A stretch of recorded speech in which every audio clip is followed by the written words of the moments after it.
त्रयमेवैतद् देवानुग्रहेतुकम् मनुष्यत्वं मुमुक्षुत्वं महापुरुषसंश्रयः लब्ध्वा कथञ्चित् नरजन्म दुर्लभं तत्रापि पुंस्त्वं श्रुतिपरादर्शनम् यस्वात्ममुक्तेन यतेत मूढधिः स आत्महा स्वं विनिहन्त्य सद्ग्रहात्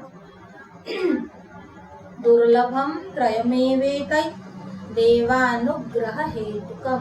दुर्लभम वेरी रेयर, ये बहुत ही दुर्लभ है। क्या?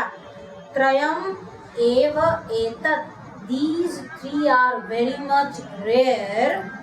दैवानुग्रह हेतुकम, which can be perceived through the grace of God.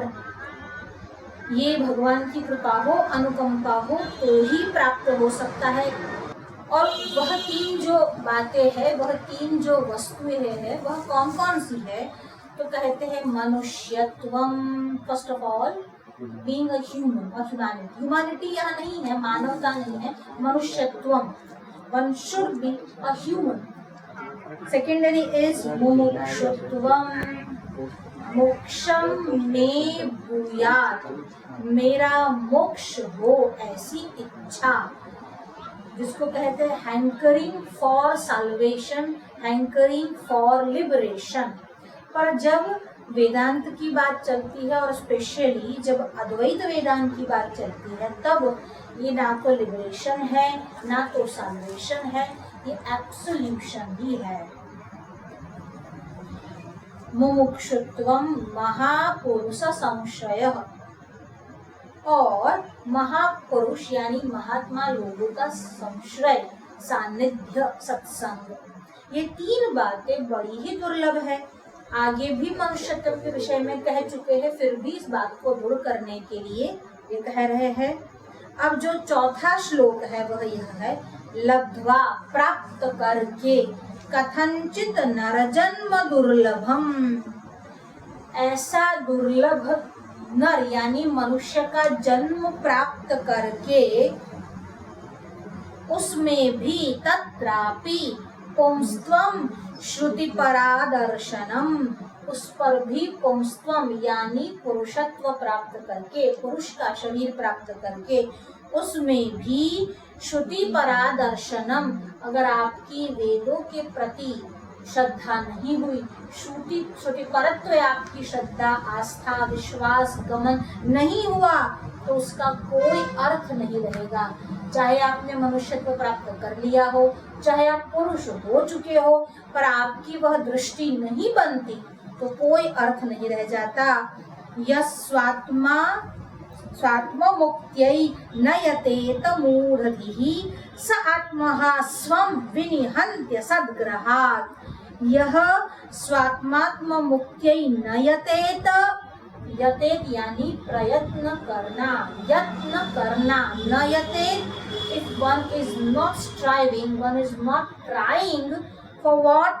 स्वात्म मुक्त्यै, अपनी आत्मा के मुक्ति हेतु अगर न यतेत, प्रयत्न नहीं करता, मूढ़धीहि, मूढ़ है, धीहि अर्थ यानी बुद्धि यानी बुद्धि, मूढ़धि वो क्या है? मूढ़मती है। अगर यह मनुष्य शरीर प्राप्त करके, उसमें भी पुरुष का शरीर प्राप्त करके आपका आचरण वेद मूलक नहीं होता और अपने आत्मा की मुक्ति के लिए आप यत्न प्रयत्न नहीं करते, तो वह कैसे है? मूढ़धीहि। ऐसे कौन से लोग हैं? मूढ़ात्मा है, वह मूढ़ लोग हैं जो ये नहीं करते। उससे भी बढ़कर कहा, पूरा जीवन निकल जाए और फिर भी न करे तो आत्मघाती है। मूढ़धि कहने से भी तुमको नहीं लगा कि ठीक का, और भी कहते हैं वो तो आत्मा है, आत्महत्यारा है। अगर आत्मा की मुक्ति के लिए प्रयत्न नहीं करता तो वह आत्महत्यारा है, वह आत्मघाती है। जरूरी नहीं कि अपने शरीर को मार देने वाला ही आत्मघाती है।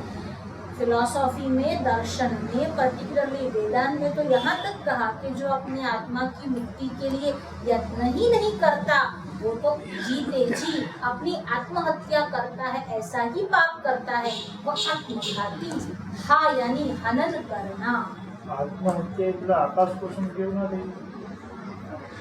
अब जब वही समझाएंगे, यहाँ आत्मा का अर्थ जीवात्मा ऐसा नहीं लेना है। यह आत्मा का अर्थ अपने ही बारे में, अपने ही विषय में है, क्योंकि आत्मा को तो नैनम छिन्दन्ति शस्त्राणि नैनम दहति पावकः, न तो उसको शस्त्र काट सकते हैं, न ही अग्नि उसको जला सकती है। यहाँ आत्मा यानी जीवात्मा के विषय में बात नहीं कर रहे। यहाँ आत्मा का मतलब है आत्मा का फिजिकल स्वरूप में नाश नहीं, परंतु जिसको कहते हैं आत्मा के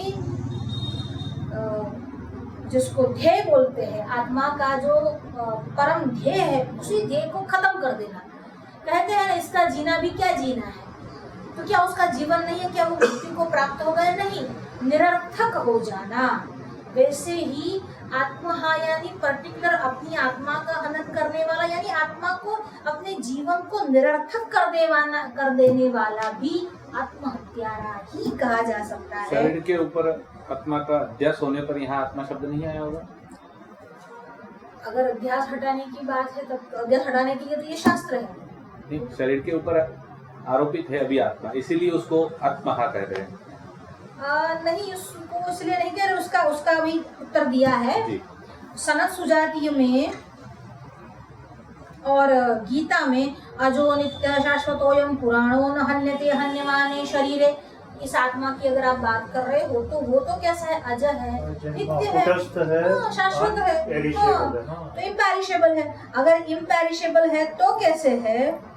तो कहते हैं कि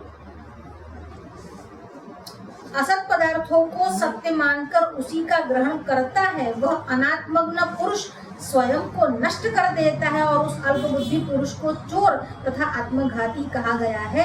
यह आत्मघाती का तात्पर्य स्वरूपतः आत्मा का नाश करना नहीं है, अपनी अल्पबुद्धि से स्वयं को नष्ट कर देना।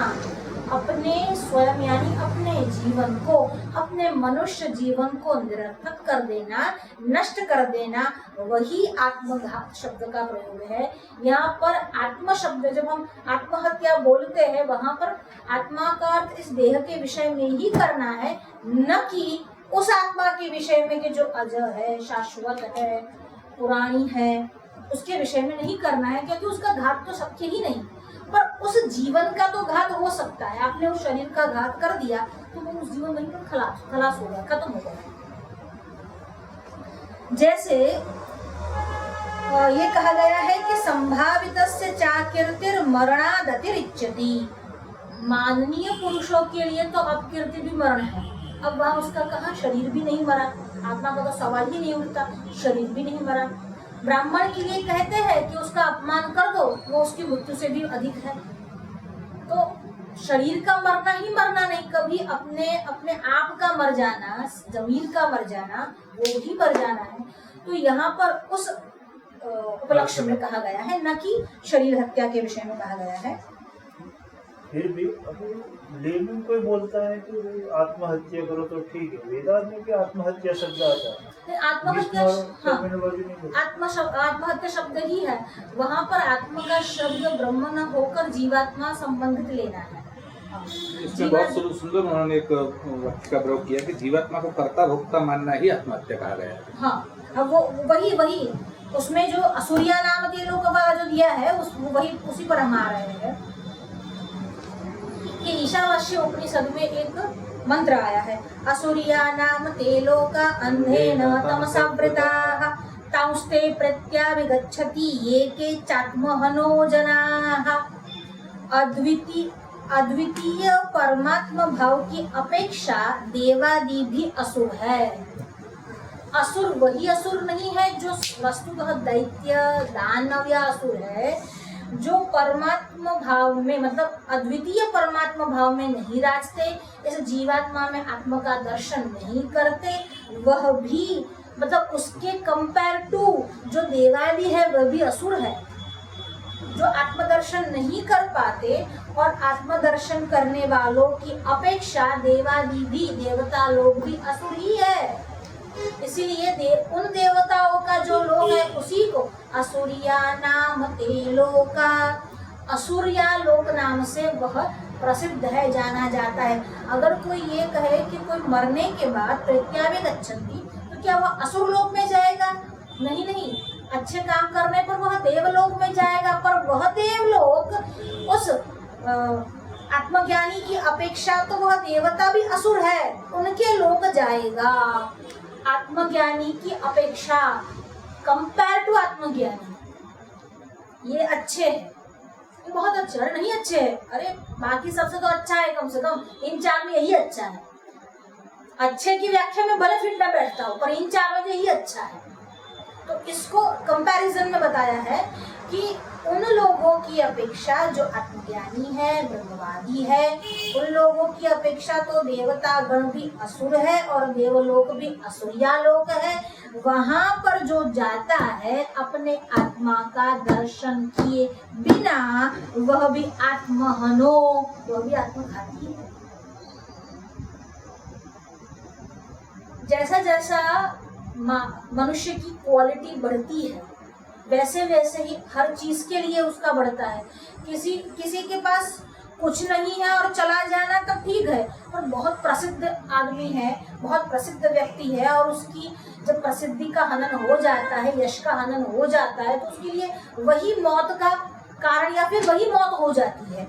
तो वैसे ही आत्महत्या सर्वाधिक मतलब सर्वसामान्य नहीं है, पर जो लोग केवल अपने व्यवहारिक जगत की बात करते करते इस लोक को छोड़ देते हैं, आत्मज्ञान के लिए, ब्रह्म ज्ञान के लिए बिल्कुल प्रयत्न नहीं करते, वे लोग आत्मघाती है। भले वो स्वर्ग में पहुंच जाए, और उस स्वर्ग को भी, यहाँ असुरिया शब्द का अर्थ कोई पाताल लोक या असुर का लोक नहीं है।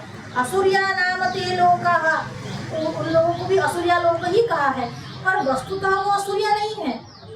आत्मज्ञान की अपेक्षा असुरिया है, आत्मज्ञान की अपेक्षा वह देव असुर है, बाकी असुर है ऐसा नहीं है। તમારી પાસે સૌથી બેસ્ટ કાર છે, બાકી બધી ખટારા જ છે એવું સમજીને ચાલો એવું। એટલે આ તો બેસ્ટ કાર છે એટલે બાકી ખટારા લાગે છે, બાકી અમારી પાસે સુઝુકી હોય તો અમને સારી જ લાગે જો એનાથી સારી કાર નથી તો, એવી વાત છે। और जो पुरुषार्थ चतुष्टयम कहे गए हैं, 4 पुरुषार्थ, धर्म, अर्थ, काम और मोक्ष, तो कहते हैं उसमें से 2 ऐसे हैं जो प्रारब्ध से मिलते हैं और 2 ऐसे हैं जिसके लिए आपको प्रयत्न करना है। तो जनरली लोग करते उल्टा है, लोग अर्थ और काम इन दोनों के लिए प्रयत्न करते हैं और धर्म और मोक्ष प्रारब्ध पर छोड़ देते हैं। हालांकि करना उल्टा है, धर्म और मोक्ष के लिए प्रयत्नशील रहना है और अर्थ और काम भाग्य पर छोड़ देना है। शाम से लेकर सुबह तक, सुबह से लेकर शाम तक केवल अर्थ के पीछे दौड़ते हैं, काम के पीछे दौड़ते हैं।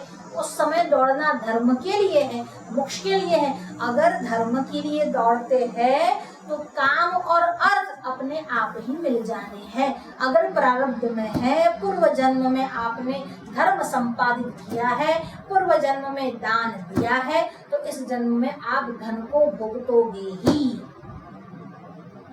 अगर पूर्व जन्म में नहीं दिया, हुतम च दत्तम च तथैव तिष्ठति, हुतम यानी जो यज्ञ में होमा जाता है वह, और दत्तम यानी जो दान दिया जाता है वह, तथैव तथा इव ऐसे का ऐसा ही, समान, तिष्ठति वैसा ही रहता है। बहुत साधारण भाषा की ये कहावत है, नेकी कर दरिया में डाल, पर नेकी कर दरिया में डाल उसको तो बाहर आएगी, वो दरिया में चली नहीं जाएगी, बह नहीं जाएगी, क्योंकि नेकी फल देती ही है। तो यहाँ पर भी ये कहते हैं कि करना, पुरुषार्थ किसके लिए करना है? इन दोनों के लिए, धर्म के लिए प्रयत्नशील रहना है। तब लोग ऐसा बोलते हैं, नसीब में लख्યું હશે તો સત્સંગ કરવા જઈશું ના, સત્સંગ કરવાનો પ્રયત્ન કરવાનો, નસીબ में લખ્યું હશે તો સુખ મળશે। जिसके लिए प्रयत्न नहीं करना उसके लिए प्रयत्न करते हैं। तो क्या धन के लिए प्रयत्न नहीं करना है? करना है, पर इतना नहीं। अगर केवल प्रयत्न करने मात्र से मिल जाता तो सुबह से शाम तक कुत्ता दौड़ता ही रहता है, कौन सा धन बन गया? दौड़ते रहने से कुछ नहीं होगा। योग्य दिशा में जाना जरूरी है और आवश्यकता अनुसार जाना जरूरी है। अनावश्यक दौड़ दौड़, कई लोग इतना धन कमाने में मसरूफ रहते हैं कि उस धन का उपभोग भी नहीं कर सकते। એટલું કમાય રાત પછી જે ઘર બનાવ્યું છે ઘરમાં સુવા કે બેસવાય લાયક નથી હોતા। આખો દિવસ એ ઘરના સોફા પર બેસે કોણ? જો મહેમાન આવે તો બેસે, બાકી નહીં। બાકી એક જ વસ્તુ જો બેડરૂમમાં જઈને ખાટલા પર જઈને સૂઈ જાય। तो पूरे दिन लेकिन हाड़मारी भरी जीवन जीव्या करे छे। तो उसके लिए, इन दोनों के लिए नहीं करना है प्रयत्न, प्रयत्न करना है धर्म के लिए, प्रयत्न करता है मोक्ष के लिए। इन दोनों में कर्मनिष्ठ होना है, भाग्यनिष्ठ नहीं। उन दोनों में भाग्यनिष्ठ होना है। अगर इन दोनों में भी कर्मनिष्ठ न रहे और केवल उसमें भी भाग्यनिष्ठ रहे तो आधे तकलीफ ऐसे ही चली जाएगी, क्योंकि रोते ही उसके लिए है लोग, पैसा नहीं, पैसा नहीं, पैसा नहीं, इच्छा पूरी नहीं हो रही, इच्छा पूरी नहीं हो रही। तो कम से कम उसमें भी अगर भाग्यनिष्ठ हो जाए तो काम आसान हो जाता है। पर ये कहना आसान है, कहने वाले के लिए भी। इसीलिए श्लोक में कहा गया है कि कभी किसी प्रकार दुर्लभ नर जन्म प्राप्त करके, इसीलिए केवल एक नर जन्म ही ऐसा है कि धर्म और मोक्ष के लिए आप प्रयत्न कर सकते हो। कोई प्राणी धर्म करता नहीं है और कोई प्राणी मोक्ष के लिए प्रयत्न नहीं करता है, केवल मनुष्य ही कर सकता है। जो मनुष्य योनि में ही कर सकते हो। आप सब उसी कार्य में लगे रहते हो जो कार्य एक प्राणी भी कर सकता है। भोग भुगतना, खाना पीना, ये सब जो प्राणी भी कर सकता है वो आप भी कर रहे हो, तो उसमें कुछ नया नहीं है। धर्म ही एक ऐसा है जो मनुष्य को मनुष्यता प्रदान करता है। योन्यथा, अब केवल विवेक चूड़ामणि में लिखा है कि स आत्मा स्वम विनिहन्त्य सद्ग्रहात्, अपनी आत्मा को मार देता है, ऐसा नहीं है। सनत सुजातीय महाभारत में एक सुंदर आख्यान आया है जहाँ सनत कुमार धृतराष्ट्र को उपदेश देते हैं। भगवान आदि शंकराचार्य जी ने जिस पर भाष्य किया है उसमें एक सनत सुजातीय भी है, बहुत सुंदर है, वेदांत का ग्रंथ है पूरा। तो एक सनत सुजातीय है, एक विष्णु सहस्र नाम पर आचार्य श्री ने भाष्य किया है, 11 उपनिषद पर किया है, ब्रह्म सूत्र पर किया है, भगवद गीता पर किया है, केनोपनिषद पर पद भाष्य और वाक्य भाष्य दोनों किए हैं। और इसके अलावा आचार्य श्री के बहुत सारे ग्रंथ है, प्रकरण ग्रंथ, और उतने ही सुंदर स्तोत्र है। स्तोत्र में भी हर देवता के प्रति है, नदी के प्रति है। अरे घाट, मणिकर्णिका घाट के ऊपर भी आचार्य श्री का स्तोत्र है। ये तो बहुत ही आश्चर्य की बात है कि घाट के ऊपर, वाराणसी में मणिकर्णिका नामक एक घाट है, उसके ऊपर भी स्तोत्र है उनका। और वेदांतिक स्तोत्र भी है, मनीषा पंचकम है, साधन पंचकम है, कौपिल पंचकम है, वैराग्य पंचकम है। अगर केवल नाम गिना जाए तो एक क्लास पूरा नाम में ही चला जाएगा। इतना सब कुछ जो आप पढ़ नहीं सको, जिस पर आप केवल उंगली भी ना घुमा सको, उतना उन्होंने 32 वर्ष में लिख दिया है। क्योंकि उनकी आयु केवल 32 वर्ष की थी, 32 ईयर्स ओनली। 32 वर्ष में वो उन्होंने स्वधाम गमन कर दिया था। और 16 वर्ष की आयु में उन्होंने ब्रह्म सूत्र पर भाष्य लिख दिया था। 16 वर्ष तक तो यह समझ में नहीं होता कि ब्रह्म सूत्र भी कुछ है। उसका भाष्य अलग बात, भाष्य को समझना अलग बात, कहना याद करना अलग बात। ब्रह्म सूत्र नामक कोई ग्रंथ है, यह भी वे लोग नहीं जानते जो अपनी ही परंपरा से उन्मुख है, विमुख है। यो अन्यथा संतमात्मानं अन्यथा प्रतिपद्यते किं तेन न कृतं पापं चौरेण आत्मापहारिणा। क्या जो सच्चिदानंद स्वरूप प्रसिद्ध आत्मा को जड़ादि रूप में समझता है, यानी देहात्मवादियों को, यानी जो देह और आत्मा को भी नहीं मानता, आत्मा को भी जड़ मानता है, देह की मृत्यु पर आत्मा की मृत्यु जो समझ लेता है, चारवाक आदि कोई भी। और वैसे तो हम सभी भी, क्योंकि कहाँ हम जानते मात्र है, एग्जीक्यूशन में तो अभी आया ही नहीं है, व्यवहार में तो कहाँ अभी आया है। तो यह सभी लोग सच्चिदानंद स्वरूप प्रसिद्ध ऐसे आत्मा को देहवत जड़ मानते हैं, क्या वो चोर नहीं है? क्या वो आत्मघाती नहीं है? मतलब है। ऐसा समझ लेना है इससे कि ऐसा कह रहे हैं कि वो चोर है। वेदांतियों के लिए तो ये लोग भी चोर ही है, कोई चोर ढूंढने की जरूरत नहीं है। जो ये दर्शन नहीं करते वे भी चोर है।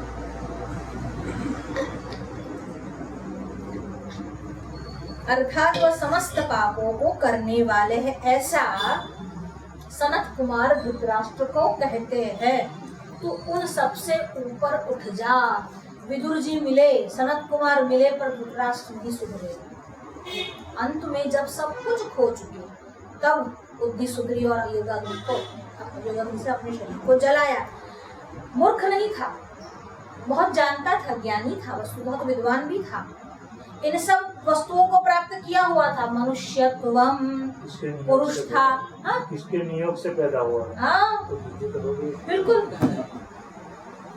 पर फिर भी इसमें प्रयत्न नहीं किया, मोह का पर्दा पड़ा रहा। अजो निजा शाश्वतोयं पुराणो न हन्यते हन्यमाने शरीरे। यह सारी बातें जो आत्मा के विषय में है वो न जानकर केवल उसको जड़ समझना ही और माननीय पुरुषों के लिए भी अपकीर्ति मरण से बढ़कर है। एक सुंदर बात करते हैं कि राष्ट्रपति को अगर चपरासी कहने लगे तो समस्त ब्रह्मांड के अधिपति चराचर नायक जगत की सृष्टि पालन तथा संहार करने वाले परमात्मा को देहावच्छिन्न मानकर जीव शब्द से संबोधित करना, यानी राष्ट्रपति को चपरासी से संबोधित करना। भले आजकल चौकीदार चल रहा हो पर ये ठीक नहीं है। अब ये नीचे आने का क्या कारण है? लोग ऊपर उठते हैं, नीचे क्यों आ रहे हैं? तो कहता है वैसे ही जैसे परमात्मा को जीव जीव जीव संबोधन करना भी उतना गलत है, कोई साधारण नहीं है। राम और कृष्ण को मनुष्य कहना इतना ही पाप है। क्यों? क्योंकि वह साधारण जीव नहीं है, वह ईश्वर है। जीव और ईश्वर की जो व्याख्या है, व्याख्या में ऐसा है, अविद्योपाधि सन आत्मा जीव इत्युच्यते, जिसकी अविद्या नामक उपाधि है। अरे उपाधि है, उपाधि यानी डिग्री, समझ पर यहाँ पर डिग्री यानी जो उसको लेकर घूमता है, वो जिसकी अविद्या नामक उपाधि है उसी का नाम जीव है, उसी आत्मा का नाम जीव है। और जिसकी माया पाधि सन आत्मा ईश्वर इति उच्यते, पर जिसकी माया नाम की उपाधि है, माया नाम की उपाधि से जो उपाधिकृत है, उपाधित है, उसी का नाम ईश्वर है। कैसे? एक आकाश निर्लेप है, अनंत है। उसी आकाश को कोई घड़े में देखता है, घड़ा जो पानी से भरा हुआ है, और उसी आकाश का प्रतिबिंब वह एक बड़ी सी नदी या तालाब में देखता है। तो बड़ी सी नदी या तालाब में देखना, वो आकाश वस्तुतः वो आकाश नहीं है, पर वह बड़ी तालाब बड़ी नदी की उपाधि से बांधा हुआ है। ये जो बड़ी उपाधि है वह माया की उपाधि है, और जो घट की छोटी उपाधि है वह अविद्या की उपाधि है, जो जीव से संबंधित है। वही आकाश जो नदी या तालाब में प्रतिबिंबित होता है, और वही आकाश जो घड़ा में रहे हुए पानी में प्रतिबिंबित होता है। वस्तुतः आकाश भिन्न नहीं है, आकाश is one and the same. वैसे वह आत्मा जो निर्गुण है, निराकार है, वह भिन्न नहीं है, वह वही की वही है। पर उपाधि यहाँ किसको है? घड़े की है, और वहाँ उपाधि किसकी है? जलाशय की है। तो केवल उपाधि भेद से भिन्नता देखी जाती है, वस्तुतः नहीं है। और फर्क क्या है? एक घड़े के पानी से आपको दिन भर चलेगा, और नर्मदा जी का हो तो अरे पूरा गुजरात, मध्य प्रदेश, राजस्थान सभी को एक साथ पानी मिल सकता है। समष्टि और व्यष्टि, एग्रीगेट एंड इंडिविजुअल। ये जो समष्टिगत है वह ईश्वर है, और ये जो इंडिविजुअल है व्यष्टिगत है, वह जीव है। उसकी दोनों की उपाधि तो फिक्स है, एक को माया की उपाधि है, दूसरे को अविद्या की उपाधि है। अविद्या इसको कहते हैं नी साइंस या फिर नॉन, ऐसा इग्नोरेंस भी बोल सकते हैं, अज्ञान। विद्या की अपोजिट उसको हम जो टर्मिनोलॉजी है वेदांत की उसमें नी साइंस बोलते हैं, नी साइंस। और माया, हालांकि माया के लिए माया ही कहना चाहिए, पर वस्तुतः माया भी नी साइंस ही है। पर ऐसा कह सकते हैं कि जो जीव से है वह इग्नोरेंस है, भगवान के लिए इग्नोरेंस नहीं है। भगवान माया का आश्रय करते हैं पर माया से वह बंधित नहीं है, वो माया से बंधे हुए नहीं है। जीव अविद्या से बंधा हुआ है। माया पति को कुछ नहीं कर सकती, वो माया का उपयोग करता है, वो माया का भी पति है। पर ये जो जीव है वो अविद्या से ग्रस्त है, उसकी अपनी कोई स्वतंत्रता नहीं है। अपने कर्म के अनुसार वह फल भुगतता है और उस प्रकार की योनियों में जाता है। अच्छे कर्म से ऊपर की योनि में जाता है, जो निम्न कर्म से नीचे की योनि में जाता है, पर उसके वो स्वतंत्र नहीं है। जन्म लेने में वह स्वतंत्र नहीं है, वह जीव है। पर अवतार लेने में जो स्वतंत्र है वह ईश्वर है। वह कर्म के अधीन नहीं आता। बहुत कर्म किए इसलिए राम और आए नहीं, बहुत कर्म किए, अच्छे पाप किए, पुण्य किए, नहीं। अपनी इच्छा अनुसार आए, कर्म के अधीन होकर नहीं आए। और जिसे माया नामक उपाधि है वो ईश्वर है। और अगर योग की भाषा में कहे तो क्लेश कर्म विपाक आशयैहि अपरामृष्टः पुरुष विशेष ईश्वर। क्लेश नहीं है, जिसको क्लेश नहीं होता वह ईश्वर है। क्लेश अपरामृष्ट, क्लेश से जो अपरामृष्ट है, कर्म अपरामृष्ट, जो कर्म से अपरामृष्ट है। क्लेश कर्म विपाक, विपाक यानी कर्म के फल, कर्म विपाक जो विपाक से भी अपरामृष्ट है। और आशय इंटेंशन भी नहीं है, क्योंकि वो आप्त काम है, आप्त कामस्य का स्पृहा।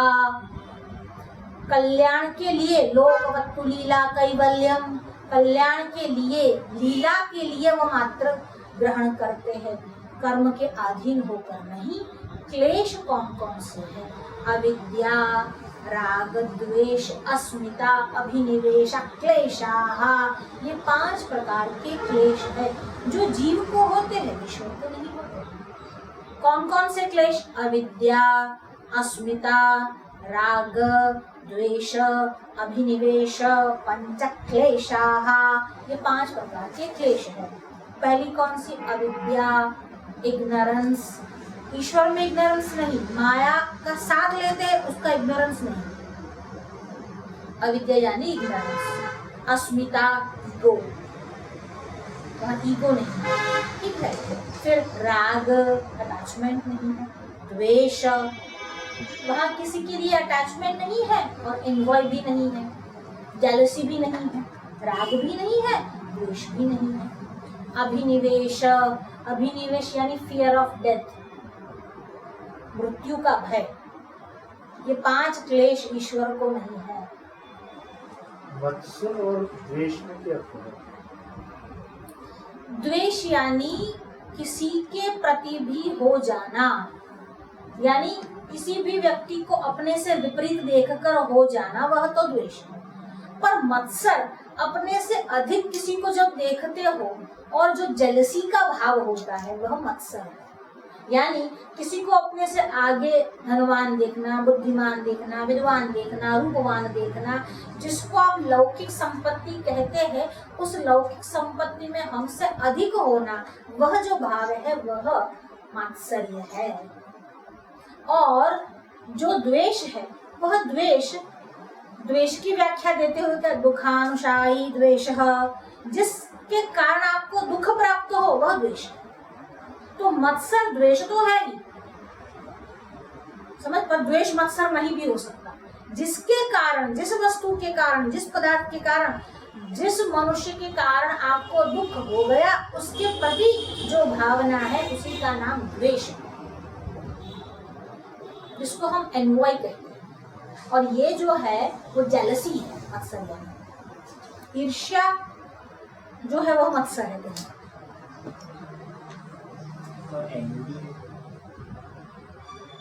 एनवी शायद मैं बोलने में थोड़ा भूल कर रही हूँ। ENVOY स्पेलिंग है कि VY स्पेलिंग है? VY है, VY है तो एनवी है।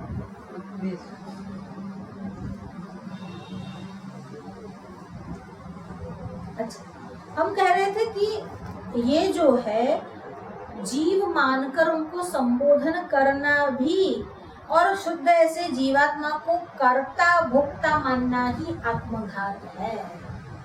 जीवात्मा करता है, जीवात्मा भोगता है, ये मानना ही आत्मघात है।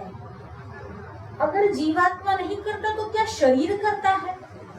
शरीर ही करता है, पर साक्षी भाव से जीव की आवश्यकता है। अगर जीव नहीं तो वो कुछ नहीं कर सकेगा, पर जीवात्मा का होना आवश्यक है, पर वो कुछ करता नहीं है।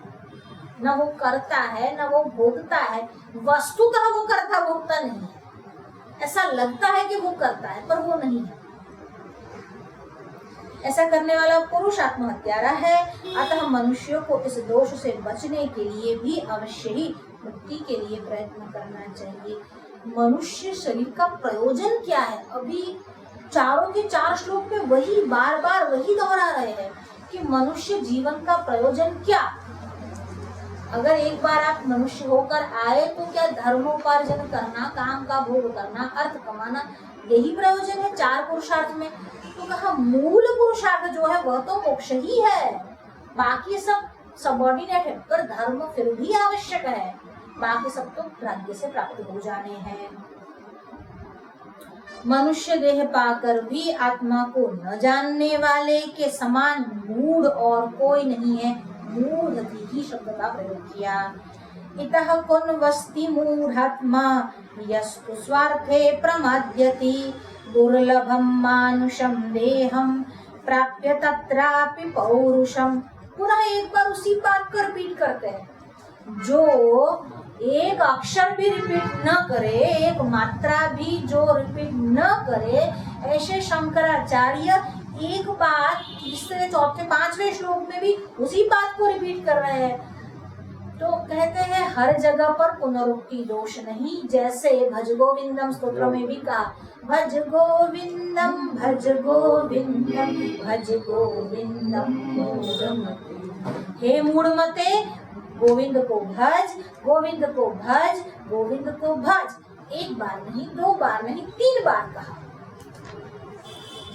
तो ये ऐसा 3 बार ही क्यों कहना? तो क्या व्यवहार में आप क्या करते हो? साफ साफ साफ सब 3 बार ही बोलते हो। कब बोलते हो? जब भय होता है तब। कब बोलते हो? जब हर्ष होता है, आओ आओ आओ। वो 3 बार ही होता है। इसको कहते हैं 1 2 और 3, 3 ही गिनते हैं आप। हाँ, वो भी 3 बार ही है। शांत शांत शांति। उसका कारण ये है 3 प्रकार के तापों की शांति है, आदि भौतिक, आध्यात्मिक और आदि दैविक। तीनों प्रकार के तापों की शांति है, इसीलिए 3 बार शांत शांत शांति ऐसा कहा गया है। तो इसीलिए 3 बार कहा गया है। यहाँ पर भी बार बार उस बात को दृढ़ कर रहे हैं। जब तक दृढ़ न हो जाए, नहीं तो एक प्रकरण ग्रंथ लिखने से भी काम बन जाता, दूसरा लिखने की जरूरत ही नहीं थी। ऐसा कहते हैं कि विवेक चूड़ामणि ये उनका अंतिम ग्रंथ है, ऐसा कहते हैं। क्या है वो तो कौन बता सकता है, पर विवेक चूड़ामणि उनका अंतिम ग्रंथ है, ऐसा कहते हैं आचार्य श्री का। सबसे पहली जो रचना है वो कनकधारा है। अंगम हरे पुलक भूषणमाश्रयन्ति भृंगांगनेव मुकुला भरणम तमाल। और वो रचना भी स्वयं के लिए नहीं, उस ब्राह्मणी पर कृपा करने के लिए। आचार्य गौड़पदाचार्य को लिखने से पहले उससे भी पहले किया। हाँ, जब वो यज्ञोपवीत में थे, अभी तो ब्रह्मचारी है केवल, वहाँ से निकले थे केवल। हाँ, केवल भिक्षा के लिए निकले थे, उस समय की रचना। संन्यास तो बाद में हुआ। नहीं, जिस समय ये बोल भी नहीं पाते हैं ये आज के विद्यार्थी, अब हम लोग उस अवस्था में ये बोल भी नहीं पाते, उस समय इसकी रचना हो चुकी है। और ऐसी रचना की प्रसन्न होकर देवी ने, और पहला भाष्य विष्णु सहस्त्र है, वो मुझे ध्यान नहीं है। पहला भाष्य विष्णु सहस्त्र। और 16 वर्ष की उम्र में जो किया वह ब्रह्मसूत्र का भाष्य है। और उस पर भाष्य लिखने के बाद कुमारी भट्ट के पास गए और कुमारी भट्ट ने उस भाष्य को देखकर कहा, उस समय कुमारी भट्ट प्रायश्चित कर रहे थे, भाष्य को देखकर कहा कि आह, इतना सुंदर भाष्य है, मुझे इस पर 8000 वार्तिक स्फुरते हैं, वार्तिक स्फुरण हो रहे हैं। मैं सोच रहा हूँ कि इस पर मैं 8000 वार्तिक लिख दूँ। तो कहते हैं लिखिए प्रभु, इसीलिए आपके पास आए हैं। तब कुमारी भट्ट ने कहा, अभी जो है हम प्रायश्चित कर रहे हैं, अभी हमारा शरीर भी नाशप्राय हो गया है। शंकराचार्य जी कहते हैं, किस शरीर की बात करते हैं, मैं अभी मंत्र फूंक देता हूँ, पुनः शरीर प्राप्त कर लेंगे। नहीं, प्रायश्चित कर रहा हूँ, ये काम एक और भी कर सकता है, हमारे शिष्य जो है मंडन मिश्र, वो ये काम करेंगे। और फिर मंडन मिश्र के वहां गए। इसीलिए जब हम ये मंगलाचरण करते हैं तब ऐसा बोलते हैं, वार्तिक कार मन्यान। तो वार्तिककार उसमें से जो है उनका नाम है सुरेश्वराचार्य, और वही पूर्वाश्रम में मंडन मिश्र है। कुमारिल भट्ट और मंडन मिश्र दोनों बहुत बड़ी मीमांसक यानी जो कर्म को प्रधानता देते हैं, जो कर्म कांड के ज्ञाता है। हाँ, जो मीमांसा है उसमें दो भाग हैं, एक है पूर्व मीमांसा और एक है उत्तर मीमांसा। ये जो पूर्व मीमांसा है वही प्रायः मीमांसा के नाम से जानी जाती है। वैसे तो वेदांत भी मीमांसा तो है ही, पर उत्तर मीमांसा कहते हैं। ये चतुस्लक्षणी है, इसके 4 अध्याय है और वो 12 लक्षणी है। मीमांसा जो है उसमें 12 चैप्टर्स है, तो इसमें 4 है, उसमें 12 है, और दोनों सम्मिश्रित होकर 16 लक्षणी बनती है। 16 यानी 16 लक्षणों वाली है। अब हालत ये है कि मीमांसा का ज्ञान नहीं, चतुर्लक्षणी ब्रह्मसूत्र पढ़े नहीं, और विवेक चूड़ामणि हम पढ़ रहे हैं। हम सभी, कोई विद्यार्थी और शिक्षक की बात, हम दोनों ऐसे हैं ना, तो आगे जो अधिकार के विषय में है उसको पढ़े हैं, फिर भी प्रयत्न कर रहे हैं केवल कोई भी किसी भी माध्यम से अगर कुछ भी मिल जाए, इस जन्म में नहीं तो अगले जन्म में, अगले 100 जन्मों के बाद मिलेगा, कहीं न कहीं तो मार्ग मिलेगा। अगर इस जन्म में प्रयत्न करेंगे तो अगले जन्म में पुरुष का शरीर लेकर आएंगे, ब्राह्मण शरीर लेकर आएंगे, तो कहीं और भी वेद पढ़ेंगे। ठीक है, वो सब बातें हैं, प्रयत्न करना चाहिए, बाकी फल ईश्वर देता ही है। तो ये जो मीमांसा है और जो ब्रह्मसूत्र में उसके लिए साधन बताए हैं, शंकराचार्य ने एक और द्वार भी खोल दिया है। कौन सा? साधन चतुष्टय का। ऐसा नहीं कि आप वेद पढ़ो, यज्ञ करो, याग करो, ऐसा नहीं। अगर ये साधन चतुष्टय है तो भी आपको ब्रह्म की जिज्ञासा हो सकती है। ये साधन चतुष्टय कौन कौन से है? तो पहला कहते हैं नित्यानित्य वस्तु विवेकः, सबसे पहला विवेक। उसी को कहते हैं डिस्क्रिमिनेशन। और डिस्क्रिमिनेशन किसका? नित्य अनित्य का। नित्यानित्य वस्तु विवेकः। दूसरा जो साधन है वह कहते हैं वैराग्य, यानी इह मुक्तार्थ फल भोग विरागः। दूसरा जो है वो वैराग है। पहला विवेक, दूसरा वैराग। इह मुक्तार्थ फल भोग विराग। इह मतलब इह लोक के, इह और अमुत्र यानी परलोक के। इस लोक के फल को मैंने छोड़ दिया है तो ठीक है, इस लोक के फल को छोड़ कर यज्ञ याग आदि कर रहा है तो परलोक में सुख की आकांक्षा लेकर चल रहा है, कहाँ वैराग्य है? होम हवन यहाँ भी कर रहा है, भले यहाँ पर कष्ट भुगत रहा है, यहाँ पर सब बातों से तू जो है निर्लेप हो गया है, पर जो याग यज्ञादि कर रहा है वो किसके लिए कर रहा है? स्वर्ग कामम यजेत। तो उस परलोक की प्राप्ति की भी तो इच्छा है, उसमें कहाँ वैराग्य आया? तो यह लोक की नहीं, उस लोक की भी अमूत्र यानी परलोक। उन दोनों के कर्म फल के लिए विराग, डिटैच हो जाना, रिनाउंस कर देना, abandonment of both the fruition, इहलोक, द फ्रूशन ऑफ इहलोक एज वेल एज द परलोक, दोनों के फलों को विराग हो जाना, डिटैच हो जाना, यह दूसरा साधन है। अगर आपके पास वो सब अधिकार नहीं है और साधन चतुष्टय है तो भी आपको ब्रह्म की जिज्ञासा हो सकती है। एक और द्वार है आपके लिए। तीसरा है समाधि षडक संपत्ति यानी संपत्ति। उसमें 6 संपत्ति है। वह 6 संपत्ति आपके पास गाड़ियां है, बैंक बैलेंस है, वो ट्रेजर है, नहीं। आपके पास ये 6 संपत्ति है। इसके लिए शब्द आया है इंग्लिश में एंडाउमेंट्स। आपके पास अगर ये 6 ट्रेजर है, एंडाउमेंट्स है, तो आपको ये अधिकार प्राप्त हो सकता है। आपके लिए अधिकार यानी ब्रह्म की जिज्ञासा हो सकती है, मोक्ष का अधिकार नहीं, ब्रह्म की जिज्ञासा आपको हो सकती है। तो कौन से 6 साधन और संपत्ति है? तो शम, दम, उपरति, तितिक्षा, श्रद्धा और समाधान। मन का निग्रह, इंद्रिय का निग्रह, सभी वस्तुओं से उपराम हो जाना, द्वंद्व को सहन करना, तितिक्षा फॉरबियरेंस, श्रद्धा फेथ, गुरु वेदांत वाक्येषु श्रद्धा, गुरु और वेदांत वाक्यों में विश्वास, उसी का नाम श्रद्धा। श्रद्धा यानी ट्रस्ट नहीं, श्रद्धा यानी फेथ। और समाधि, समाधान दैट इज समाधि।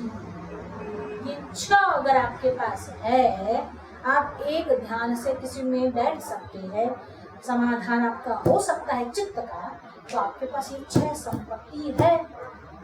फिर मुमुक्षुत्वम, मोक्ष की इच्छा, ये 4 साधन आपके पास है। तो आपके लिए एक बार खोला है, आपको इंटरव्यू देकर आपको सीधे एडमिशन दे दिया, पर ये आपके पास 4 है तो आप आ सकते हो। अब जो बाकी के आचार्य है उनका ये कहना है कि ये 4 साधन नहीं है, ये तो साध्य है। शंकराचार्य जिसको साधक कहते हैं उन्हीं 4 को बाकी के आचार्य साध्य कह देते हैं। उन लोगों का मानना है कि नित्यानित्य वस्तु विवेक हो गया, अब ब्रह्म की जिज्ञासा का कारण क्या है? यानी ब्रह्म की जिज्ञासा होने के बाद नित्यानित्य वस्तु विवेक होगा, उसके बाद वैराग्य आएगा, उसके बाद साधन शमदमादि संपत्ति का प्राप्त होना होगा, उसके बाद मुमुक्षत्व होगा। आचार्य ऋषि कहते हैं नहीं, ये पहले होगा तो ब्रह्म की जिज्ञासा होगी, नहीं तो वो वस्तुतः जिज्ञासा नहीं होगी। इसलिए अथा तो ब्रह्म जिज्ञासा में अथ शब्द जो है वह आनंतर्यवाची है। इसके बाद देयर आफ्टर, कौन से किसके बाद? साधन चतुष्टय संपन्न प्रमाता के बाद ब्रह्म की जिज्ञासा, उसके पहले नहीं। इतः कौन वस्ति मूढ़ात्मा यस्तु स्वार्थे प्रमाद्यति, क्या वह मूढ़ नहीं है जो अपने, अरे इतः कौन वस्ति मूढ़ात्मा यस्तु स्वार्थे प्रमाद्यति, अपने स्वार्थ में भी जो प्रमाद करे। अरे पशु पक्षी भी खाना खाने में प्रमाद नहीं करते, वह भी चारा ढूंढने के लिए जाते हैं। तुम मूर्ख मनुष्य जन्म लेकर भी अपने स्वार्थ के लिए, यह अपना स्वार्थ कौन सा है? स्वार्थ कौन सा है? आत्मज्ञान। वो स्वार्थ बताया है, खाना पीना नहीं, नौकरी ढूंढना नहीं, पत्नी ढूंढना नहीं, अपने इस जो प्रधान पुरुषार्थ है उसके लिए भी, उस स्वार्थ के लिए भी तुम प्रयत्न नहीं करोगे तो तुमसे बढ़कर और मूढ़ात्मा कौन होगा भला? इधर कौन वस्ति मूढ़ात्मा यस्तु स्वार्थे प्रमाद्यति, कौन ऐसा है? ऐसा है जो अपने स्वार्थ के में भी प्रमाद करे। दुर्लभम मानुषम देहम प्राप्यम तत्रापि पौरुषम, अरे तुम लोगों को तो पुरुषत्व की प्राप्ति हो गई है, नर जन्म प्राप्त हो चुका है, अगर प्रयत्न नहीं करते तो मूढ़ हो। अपने लिए तो प्रयत्न करो, स्वार्थ के लिए तो करो। पहले किया ये करना चाहिए, फिर कहा ये दैव का अनुग्रह, अब थोड़ा और एग्रेसिवली कहते हैं करो। कौन है ऐसा मूढ़ है जो नहीं करेगा अपने लिए प्रयत्न? अगर ये सब प्राप्त हो गया अब तो करो, अभी इसमें भी तुम प्रमाद करोगे। प्रमाद वै मृत्युम अहम ब्रवीमि सदा अप्रमादम अमृतत्वम ब्रवीमि। सनत सुजातीयों में कहते हैं कि प्रमाद ही मृत्यु है। अब प्रमाद क्या? खाने के लिए न उठना, वो नौकरी के लिए जाने के लिए न उठना, ना ना ना, इस परम पुरुषार्थ की प्राप्ति के लिए प्रयत्न न करना वह प्रमाद है, और प्रमाद ही मृत्यु है। सदा अप्रमादम, जो अप्रमादी है वही अमृतत्वम, वही अमृतत्व की प्राप्ति कर सकता है। यही ब्रवीमि, यही मैं कहता हूँ, ये करो। सनत कुमार धृतराष्ट्र को कहते हैं। सनत कुमार आए तो भी धृतराष्ट्र की बुद्धि नहीं सुधरी। आप और हमारी बात क्या होगी कि इतने बड़े आए जो साक्षात ब्रह्म ज्ञान के अवतार स्वरूप ही है। मनुष्य तो प्राप्त हो, मुमुक्षुत्व प्राप्त हो, महापुरुष का आश्रय हो, फिर भी नहीं हुआ, नहीं होता, नहीं हुआ। इसके बाद भी प्रयत्न तो करना ही है। आपने प्रयत्न क्यों छोड़ दिया? ये तो मिल गया, आप प्रयत्न तो करो, वो तो आपके हाथ में था। शंकराचार्य कहते हैं मोक्ष आपके हाथ में है, अर्थ हाथ में नहीं है, क्योंकि उसके लिए तो भाग्य पर आधार करना है। मोक्ष भाग्य से नहीं मिलेगा, उसके लिए वो आपके हाथ में है, उसके लिए प्रयास करो। सदा अप्रमाद को ही अमृतत्व तो कहता हूँ। व्यक्ति जो कार्य करने में समर्थ हो किंतु असावधानी, यहाँ असावधानी प्रमाद के लिए है। यदि वह कार्य संपादन ठीक से न करे तो उसे प्रमादी कहते हैं। ज्ञान प्राप्ति के हेतुभूत मनुष्यत्व पुरुषत्व होते हुए भी असावधानी वश प्रमाद वश ज्ञान संपादन ठीक से न करना ही प्रमाद है। अतः ज्ञान प्राप्ति में तत्पर रहकर सर्वथा प्रमाद का त्याग करना चाहिए। मनुष्य को प्रमाद का त्याग करना चाहिए। स्वाध्याय न प्रमादितव्यम, जो आज्ञा दी है तैत्तरीय उपनिषद की शिक्षावल्ली में, उसमें भी कहा स्वाध्याय न प्रमादितव्यम। विद्यार्थियों से कहा अपने अध्ययन में प्रमाद नहीं करना चाहिए। विद्यार्थी अवस्था में बाकी सब कुछ सूझता है, अध्ययन करने में ही कचाश हो जाती है, अधूरापन रह जाता है। उसी को कहते हैं स्वाध्यायम न प्रमादितव्यम। उसमें जो आगे आई है मातृदेवो भव पितृदेवो भव आचार्य देवो भव, यानी अनवद्यानि कर्माणि तानि सेवितव्यानि नो इतराणि। मारा साहेब बीड़ी पिए जले हूँ, बीड़ी पियो ना, यानी अनवद्यानि कर्माणि तानि सेवितव्यानि, जो उनके अनिंदनीय कर्म है उसको करो। इतना क्लियर कट उपदेश है, आप कुछ एक शब्द जोड़ नहीं सकते, एक शब्द निकाल नहीं सकते, कोई उसमें रह ही नहीं सकती, आशंका का प्रश्न ही नहीं उठता। यानी अनवद्यानि कर्माणि, कोई ड्राइवर पाछे पूछे के मारा साहेब बहु करत पण નથી કરવાનું, તારા સાહેબને માનવાનું એટલે यानी अनवद्यानि कर्माणि तानि सेवितव्यानि नो इतराणि। दूसरे कर्म नहीं, जो उनकी अच्छी बात है उनका स्वीकार करना है, जो उनके सेवित कर्म है उनका स्वीकार करना है। स्वाध्याय मा प्रमादितव्यम, स्वाध्याय में प्रमाद नहीं। और पितृकार्य मा प्रमादितव्यम, पितृकार्य में भी प्रमाद नहीं करना है। पितृकार्य यानी श्राद्धादि करने में, देव कार्य में, इनमें भी प्रमाद नहीं करना है। ये उपदेश किसके लिए है? सन्यासियों के लिए नहीं, ब्रह्मचारी जो गृहस्थ में प्रवेश कर रहा है, इसलिए कहा है देव पितृकार्य न प्रमादितव्यम। अगर सन्यास होता तब तो कर्म सन्यास की बात कर लेते। यहाँ विद्यार्थी जो अपनी अभ्यास पूरा कर चुका है उसके लिए यह शिक्षा है। आज इसको कहते हैं वैलिडिक्टरी फंक्शन ना उपदेश चाहिए। अभी आपको ये डिग्री हो गई दीक्षांत समारोह में, अब आपको उपदेश दे रहे, इसीलिए कह रहे हैं देव पितृकार्य न प्रमादितव्यम। देव और पितृकार्य में प्रमाद नहीं। ऋषि कार्य कर लिया, कौन सा कार्य? अभ्यास करना ऋषि कार्य है। अब कौन से बाकी है? देव कार्य यानी यज्ञ याद करना, और पितृकार्य यानी प्रजा तंतु मां व्यवच्छत्सी, प्रजा के तंतुओं का छेदन नहीं, प्रजोत्पत्ति करना और श्राद्ध करना दोनों पितृकार्य है। प्रजा तंतु मां व्यवच्छत्सी, प्रजा के तंतु का छेदन नहीं करो। विवाह का उद्देश्य ही संतत उत्पत्ति है, संतान की उत्पत्ति है।